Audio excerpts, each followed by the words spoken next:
تو آج وہ 10 باتیں آپ کے سامنے بتائی جائیں گی. امید ہے کہ آپ اسے گوش ہوش کے ساتھ سنیں گی، نوٹ کریں گی اور پھر ان پر آپ ہمیشہ پریکٹس کریں گی. سب سے پہلا عمل جس کے کرنے سے انسان کو آخری وقت میں کلمہ نصیب ہوتا ہے وہ ہے غیر محرم سے اپنی نظر کو بچانا. نبی علیہ الصلوۃ والسلام نے ارشاد فرمایا النظر سہم من سہام ابلیس، کہ نظر شیطان کے تیروں میں سے ایک تیر ہے. مسموم، زہریلا تیر. من ترکہا مخافتی، جس نے میرے خوف سے اس بری نظر کو ترک کر دیا. ابدلتہ ایمانا، میں اس کو ایسا ایمان عطا کروں گا یجد حلاوتہ فی قلبہ، کہ وہ اس کی حلاوت کو اپنے دل میں محسوس کرے گا. ملا علی قاری رحمۃ اللہ علیہ فرماتے ہیں وقد واردا، اور یہ لکھا گیا ہے ان حلاوت الایمان، کہ حلاوت ایمان اذا دخلت قلبا، جب قلب میں داخل ہوتی ہے، لا تخرج منہ ابدا، پھر وہ قلب سے باہر نہیں نکلتی. تو آج اسی مجلس میں یہ نیت کر لیجئے کہ اے پروردگار عالم، آج کے بعد ہم کسی بھی غیر محرم مرد کی طرف کبھی بری نظر نہیں ڈالیں گی. اور کئی مرتبہ شیطان دھوکہ دیتے ہیں، آپ بری نظر سے تو نہیں، ویسے ہی دیکھ رہی ہیں. ہر ارادے کی نظر جو غیر محرم پر ڈالی جاتی ہے وہ شہوت کی ہی ہوتی ہے، بندہ محسوس کرے یا نہ کرے. تو اس لیے یہ نیت کیجئے کہ آج کے بعد ہم نے غیر محرم کی طرف نظر اٹھانی ہی نہیں. اس عمل کی وجہ سے آخری وقت میں کلمہ نصیب ہوگا. اسی لیے حلاوت ایمان کی علامتیں لکھی ہیں کہ استلذاذ الطاعات، جب دل میں ایمان کی حلاوت آ جاتی ہے تو عبادات کے اندر بندے کو لذت مل جاتی ہے.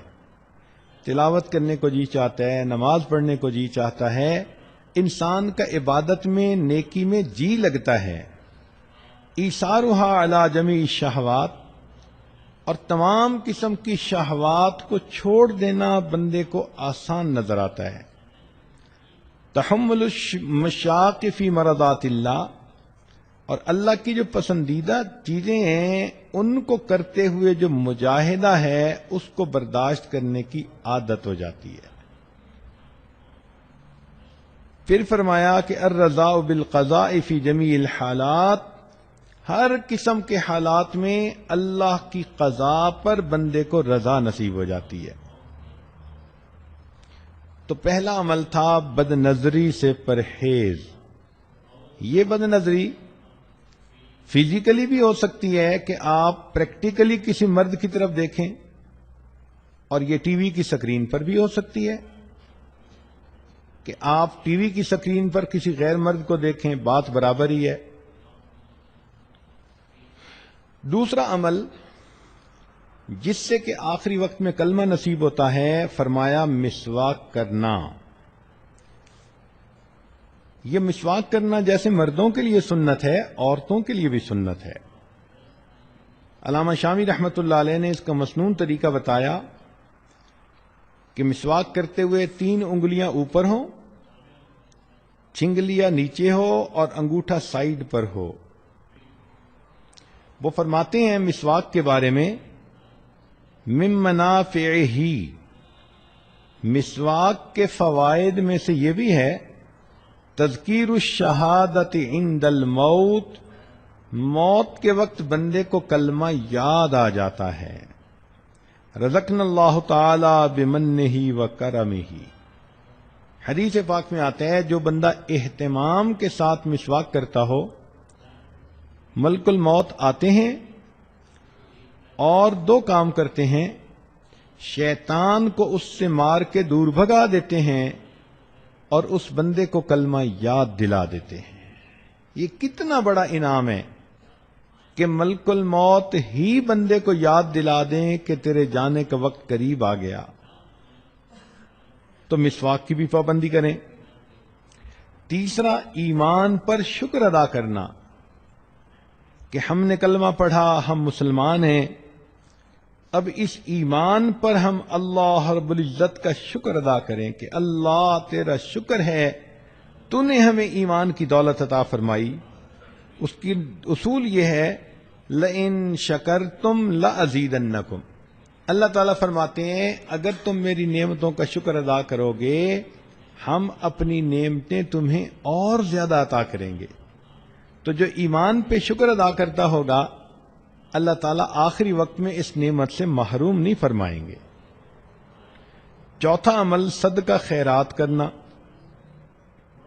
حدیث مبارکہ ہے، مشکات شریف کی روایت ہے، ان الصدقۃ تطفئ غضب الرب، کہ بے شک صدقہ اللہ کے غضب کو مٹا دیتا ہے، بجھا دیتا ہے، وتدفع میتۃ السوء، اور بری موت سے بندے کو بچا لیتا ہے۔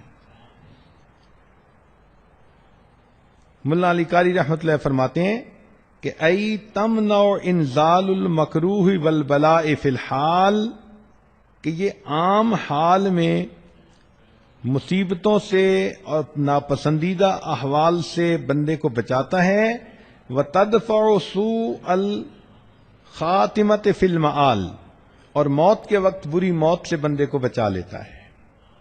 تو صدقہ خیرات جتنا بھی ہو اللہ کے راستے میں کریں، اپنے خامن سے اجازت لیں۔ ضروری نہیں ہوتا کہ ایک بندہ $10,000 نکالے تو اس کو صدقہ کہتے ہیں۔ آپ نے $1 بھی اللہ کے راستے میں اگر نکالا تو اس پر بھی صدقے کا ثواب ملے گا۔ حدیث پاک میں آتا ہے کہ قیامت کے دن کچھ ایسے بھی خوش نصیب ہوں گے، ایک مٹھی جو اللہ کے راستے میں خرچ کرنے پر اللہ ان کو جنت عطا فرما دیں گے۔ پانچواں، اہل اللہ کے ساتھ بیعت کا تعلق ہونا، قلبی تعلق ہونا، ان کی صحبت نصیب ہونا۔ اس کی وجہ یہ کہ اللہ رب العزت کے پیارے حبیب صلی اللہ علیہ وسلم نے فرمایا ہم رجال لا یشقى جلیسہم، یہ وہ لوگ ہیں کہ جن کے پاس بیٹھنے والا کبھی بدبخت نہیں ہوتا، اور بدبخت تو وہی ہوتا ہے کہ جس کو آخری وقت میں کلمہ نصیب نہ ہو۔ تو اس حدیث پاک سے بھی ثابت ہوتا ہے کہ اس تعلق کی وجہ سے اللہ رب العزت آخری وقت میں کلمہ نصیب فرما دیتے ہیں۔ حضرت مفتی محمد شفیع رحمۃ اللہ علیہ فرماتے ہیں کہ میں نے مولانا روم رحمۃ اللہ علیہ کا شعر پڑھا، یک زمانہ صحبت با اولیاء بہتر از 100 سال اطاعت بے ریا، کہ اللہ والوں کی تھوڑی دیر کی صحبت 100 سال کی بے ریا عبادت سے بہتر ہے۔ تو فرماتے ہیں کہ میرے ذہن میں ایک سوال پیدا ہوا کہ اگر 100 سال کی عبادت سے بہتر ہے یہ کہتے تو ماننے والی بات تھی، مگر انہوں نے تو فرمایا کہ 100 سال کی بے ریا عبادت سے بہتر ہے۔ چنانچہ میں نے حضرت تھانوی رحمۃ اللہ کی خدمت میں عرض کیا کہ حضرت یہ شاعر لوگ بہت افراط و تفریط کے مرتکب ہوتے ہیں، مجھے لگتا ہے کہ مولانا روم رحمۃ اللہ علیہ سے بھی اس پوائنٹ پر کچھ ایسا ہی معاملہ ہوا کہ انہوں نے فرمایا کہ اہل اللہ کی ایک لمحہ کی صحبت 100 سال کی بے ریا عبادت سے بہتر ہے۔ تو حضرت تھانوی رحمۃ اللہ علیہ نے فرمایا کہ اس شعر کو میں پڑھوں؟ جی حضرت پڑھیں۔ تو حضرت نے پڑھا یک زمانہ صحبت با اولیاء بہتر از 1,00,000 سال اطاعت بے ریا، کہ اہل اللہ کی ایک لمحہ کی صحبت 1,00,000 سال کی بے ریا عبادت سے بہتر ہے۔ تو میں نے کہا کہ حضرت 100 سال مجھے سمجھ نہیں آ رہے تھے، آپ نے تو الٹا 1,00,000 سال کی بات کر دی۔ تو پھر حضرت نے اس کا تحقیقی جواب دیا، فرمایا کہ دیکھو کوئی بندہ 1,00,000 سال کی عبادت کر لے، کیا اس کے پاس گارنٹی ہے کہ اس کو کلمے پہ موت آئے گی؟ میں نے کہا نہیں۔ فرمانے لگے ہمارے سامنے شیطان کی مثال موجود ہے کہ اس نے زمین کے چپے چپے پہ سجدے کیے، لاکھوں سال اس نے اللہ کی عبادت کی، لیکن آخری وقت میں اللہ کے دربار سے دھتکار دیا گیا اور یہ مرتد بن گیا۔ بلم باور کی مثال ہے، 300 سال اس نے عبادت کی تھی، لیکن آخری وقت میں اس کا انجام برا ہوا، قرآن مجید میں موجود ہے۔ تو معلوم ہوا کہ جتنی مرضی کوئی عبادت کر لے، انجام کے بارے میں کوئی گارنٹی نہیں دی جا سکتی۔ تو حضرت نے فرمایا کہ دیکھو یہاں تو اللہ کے پیارے نبی صلی اللہ علیہ وسلم گارنٹی دے رہے ہیں، ہم رجال لا یشقا جلیسہم، کہ یہ وہ لوگ ہیں کہ جن کے پاس بیٹھنے والا بدبخت نہیں ہوتا، یعنی آخری وقت میں کلمے سے محروم نہیں کیا جاتا۔ تو پھر تو ان کی ایک لمحے کی صحبت واقعی 1,00,000 سال کی عبادت پر فضیلت رکھتی ہے۔ چھٹا عمل جس کی وجہ سے انسان کو آخری وقت میں کلمہ نصیب ہوتا ہے، کہ اللہ تعالیٰ فرماتے ہیں کہ یحبہم ویحبونہ، اللہ ان سے محبت کرتا ہے، وہ اللہ سے محبت کرتے ہیں۔ آپ اپنی زندگی میں اللہ سے محبت کریں، محبت کی حرارت آپ کو دل میں محسوس ہو، اللہ کے لیے کھائیں پئیں سوئیں جاگیں، زندگی کا ہر کام اللہ کے لیے کریں، اللہ کو یاد کریں، راتوں کی تنہائی میں دعائیں مانگیں، لو لگا کے بیٹھیں۔ جیسے بندے کو محبت کی وارمنس فیل ہوتی ہے، ایسے اللہ رب العزت کی محبت کی وارمنس کو فیل کریں۔ ہمارے مشائخ نے لکھا ہے کہ جو شخص دنیا میں اللہ رب العزت سے محبت کرے گا، اللہ تعالیٰ آخرت میں اس کو اپنے دشمنوں کی قطار میں کبھی کھڑا نہیں فرمائے گا۔ یہ کیسے ہو سکتا ہے کہ بندہ تو دنیا میں اللہ سے محبت کی کوششیں کرتا رہا ہو اور اللہ رب العزت اتنے رحیم اتنے کریم اور پھر اسے اپنے دشمنوں کی قطار میں کھڑا کر دیں؟ یہ ہرگز نہیں ہو سکتا۔ ساتواں، گناہ سے پرہیز، زنا سے پرہیز۔ چنانچہ حدیث پاک میں آتا ہے وَأَمَّا مَنْ خَافَ مَقَامَ رَبِّهِ، قرآن مجید کی آیت، وَنَهَى النَّفْسَ عَنِ الْهَوَىٰ فَإِنَّ الْجَنَّةَ هِيَ الْمَأْوَىٰ، کہ جو شخص اللہ رب العزت کے سامنے کھڑے ہونے سے ڈرے اور اس نے اپنے نفس کو خواہشات کو روک لیا، اللہ فرماتے ہیں کہ اس کا ٹھکانہ جنت ہوگی۔ اور حدیث پاک میں ہے کہ اگر کوئی مرد ہو کہ جس کو کوئی عورت ذات منصب و جمال، اچھے گھرانے کی ہو اور خوبصورت بھی ہو، اور وہ اپنی طرف متوجہ کرے اور یہ آگے سے کہہ دے کہ انی اخاف اللہ، میں اللہ سے ڈرتا ہوں، تو اس عمل کی وجہ سے اللہ تعالیٰ اس کو قیامت کے دن عرش کا سایہ عطا فرما دیں گے۔ اور یہی چیز عورت کے لیے بھی، کہ اگر کسی عورت کو کوئی مرد اپنی طرف متوجہ کرنے کی کوشش کرے، گناہ کے راستے پہ گھسیٹنے کی کوشش کرے اور یہ کہہ دے کہ میں اللہ رب العزت سے ڈرتی ہوں، اس عمل کی وجہ سے اللہ تعالیٰ اس کو قیامت کے دن عرش کا سایہ عطا فرمائیں گے۔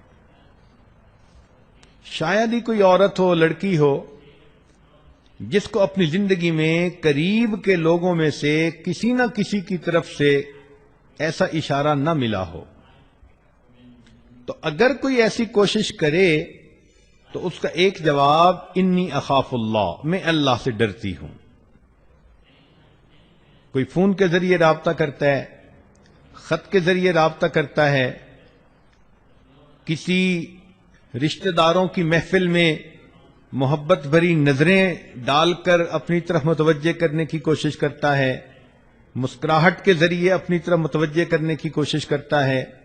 یہ سارے عمل ایک ہی مقصد کے لیے ہوتے ہیں کہ گناہ کا تعلق ہو جائے. تو اگر کوئی بھی ایسی انویٹیشن کسی کی طرف سے ہو اور عورت آگے سے کہہ دے دل میں کہ انی اخاف اللہ، میں اللہ سے ڈرتی ہوں، اور اپنی عزت کی حفاظت کر لے، اللہ تعالی موت کے وقت اس کو کلمے پہ موت عطا فرمائیں گے. 8واں عمل، اذان کے بعد دعا پڑھنا. چنانچہ جب اذان ہوتی ہے تو سنت یہ ہے کہ مؤذن جو کہہ رہا ہے وہی کہتے رہیں،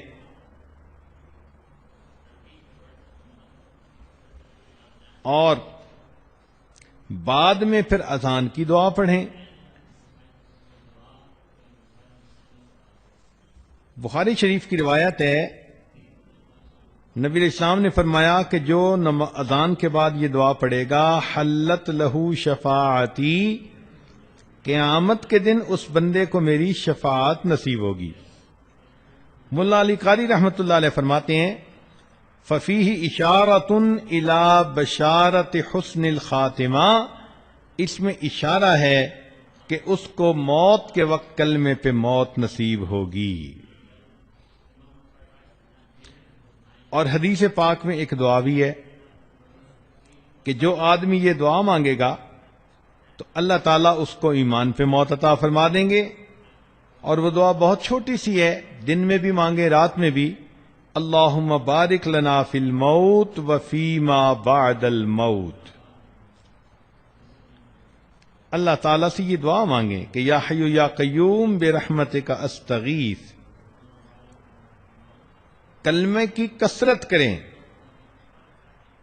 اس لیے کہ زندگی میں جو عورت کلمے کی کثرت کرے گی، ہر وقت اپنی زبان پہ لا الہ الا اللہ، لا الہ الا اللہ، لا الہ الا اللہ پڑھتی رہے گی، تو پھر آخری وقت میں اس کلمے کا پڑھنا اس کے لیے آسان ہوگا.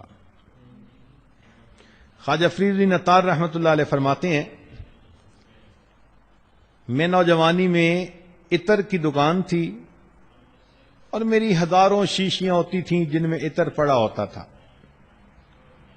ایک دن بڑے میاں آئے اور آ کر میری ان شیشیوں کو بڑی حیرانی سے دیکھنے لگ گئے.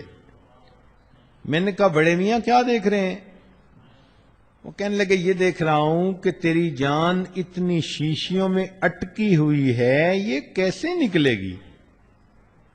مجھے بڑا غصہ آیا. میں نے کہا کہ جیسے آپ کی نکلے گی ویسے میری نکلے گی. تو جب میں نے یہ الفاظ کہے تو وہ آگے سے کہنے لگے کہ اچھا بھائی میری تو ایسے نکلے گی. یہ کہہ کر میرے سامنے وہ زمین پر لیٹ گئے اور اوپر اپنے رومال ڈال دیا. میں سمجھا کہ شاید ویسے ہی مجھے کر کے دکھا رہے ہیں. جب قریب جا کے دیکھا تو ان کی موت آ چکی تھی. تو جنہوں نے محنت کی ہوتی ہے پھر ان کو آخری وقت میں یوں کلمے پہ موت آتی ہے. شری سکتی رحمۃ اللہ علیہ فرماتے ہیں کہ ہم بیٹھے ہوئے تھے ایک کنویں کے قریب. ایک آدمی آیا اور ہم سے کہتا ہے کہ بھئی کوئی اچھی جگہ ہے جہاں انسان مر سکے. ہم بڑے حیران ہوئے اس کی بات کو سن کر. تو میں نے کنویں کی طرف اشارہ کر دیا کہ یہ اچھی جگہ ہے، سایہ دار بھی ہے، پانی بھی ہے. کہنے لگے ہمارے سامنے وہ بندہ وہاں گیا، اس نے جا کر وضو کیا، نماز پڑھی اور نماز پڑھ کے لیٹ گیا. کافی دیر کے بعد ہم اٹھے نماز پڑھنے کے لیے تو ہم نے کہا چلو بھئی اس کو بھی جگاؤ، یہ جماعت میں شریک ہو جائے. کہنے لگے جب اس کو جگانے لگے تو دیکھا کہ وہ تو اپنے رب کو پیارا ہو چکا تھا. تو جنہوں نے نیکی پر زندگیاں گزاری ہوتی ہیں پھر ان کو آخری وقت میں یوں موت آتی ہے. تو ابو ذرہ رحمۃ اللہ علیہ کی بات ہو رہی تھی کہ ان کے شاگرد موجود تھے، آخری وقت ان کا قریب آ گیا. اب شاگرد حیران کہ ہم حضرت کو کلمہ کیسے یاد دلائیں، یہ تو ہمارے استاد ہیں. تو انہوں نے سوچا کہ جس حدیث مبارکہ میں کلمے پہ موت آنے کی بشارت ہے، ہم اس کی روایت پڑھتے ہیں ان کے سامنے تو خود بخود یاد آ جائے گی. تو انہوں نے وہ روایت پڑھنی شروع کر دی. جیسے ہی انہوں نے ان فلاں کی بات کہی تو کہتے ہیں کہ حضرت نے وہ حدیث خود پڑھنی شروع کر دی، اور پڑھتے پڑھتے جب انہوں نے کہا من کان آخر کلامہ لا الہ الا اللہ، تو الا اللہ کے لفظ کہنے پر ان کی روح نکل گئی اور وہ اللہ کو پیارے ہو گئے. علماء نے لکھا ہے کہ انہوں نے پریکٹیکلی دکھا دیا کہ جس کا آخری لفظ لا الہ الا اللہ ہوتا ہے وہ پریکٹیکلی جنت کے اندر داخل ہو جاتا ہے. 10واں عمل جس سے کہ آخری وقت میں موت نصیب ہوتی ہے، یہ دعا باقاعدگی سے مانگیں، ربنا لا تزغ قلوبنا بعد اذ ہدیتنا وہب لنا من لدنک رحمہ انک انت الوہاب، کہ اللہ ہدایت دینے کے بعد ہمارے دلوں کو ٹیڑھا نہ کر دینا. اگر دل ٹیڑھے نہ ہوئے تو یقیناً انسان کو کلمے پہ موت آئے گی. یہاں پر حب لنا کا لفظ استعمال ہوا. ہبہ کا لفظ ہوتا ہے کہ بغیر استحقاق کے کسی کو کوئی چیز دے دی جائے.